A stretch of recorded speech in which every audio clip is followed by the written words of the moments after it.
சங்கீதம் 39. என் நாவினால் பாவம் செய்யாதபடிக்கு நான் என் வழிகளை காத்து, துன்மார்க்கன் எனக்கு முன்பாக இருக்குமட்டும் என் வாயை கடிவாளத்தால் அடக்கி வைப்பேன் என்றேன். நான் மௌனமாகி ஊமையனாயிருந்தேன், நலமானதையும் பேசாமல் அமர்ந்திருந்தேன். ஆனாலும் என் துக்கம் அதிகரித்தது, என் இருதயம் எனக்குள்ளே அனல் கொண்டது. நான் தியானிக்கையில் அக்கினி மூண்டது.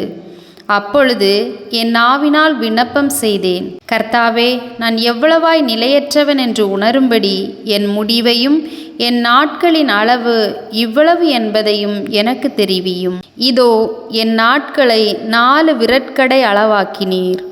என் ஆயுசு உமது பார்வைக்கு இல்லாதது போல் இருக்கிறது. எந்த மனுஷனும் மாயையே என்பது நிச்சயம். வேஷமாகவே மனுஷன் திரிகிறான், விருதாவாகவே சஞ்சலப்படுகிறான். ஆஸ்தியை சேர்க்கிறான், யார் அதை வாரிக்கொள்வான் என்று அறியான். இப்போதும் ஆண்டவரே, நான் எதற்கு எதிர்பார்த்திருக்கிறேன்? நீரே என் நம்பிக்கை. என் மீறுதல்கள் எல்லாவற்றிலும் இருந்து என்னை விடுதலையாக்கும். மூடனுடைய நிந்தனைக்கு என்னை ஒப்புக்கொடாதேயும். நீரே இதை செய்தீர் என்று நான் என் வாயை திறவாமல் மௌனமாயிருந்தேன். என்னிலிருந்து உம்முடைய வாதையை எடுத்து போடும்.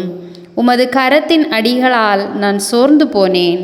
அக்கிரமத்தின் நிமித்தம் நீர் மனுஷனை கடிந்து கொண்டு தண்டிக்கிறபோது அவன் வடிவை பொட்டரிப்பை போல் அழிய பண்ணுகிறீர். நிச்சயமாக எந்த மனுஷனும் மாயையே. கர்த்தாவே, என் ஜெபத்தை கேட்டு என் கூப்பிடுதலுக்கு செவிகொடும். என் கண்ணீருக்கு மௌனமாயிராதேயும். என் பிதாக்கள் எல்லாரையும் போல நானும் உமக்கு முன்பாக அந்நியனும் பரதேசியுமாயிருக்கிறேன். நான் இனி இராமற் போகும் முன்னே தேறுதல் அடையும்படி என்னிடத்தில் பொறுமையாயிரும்.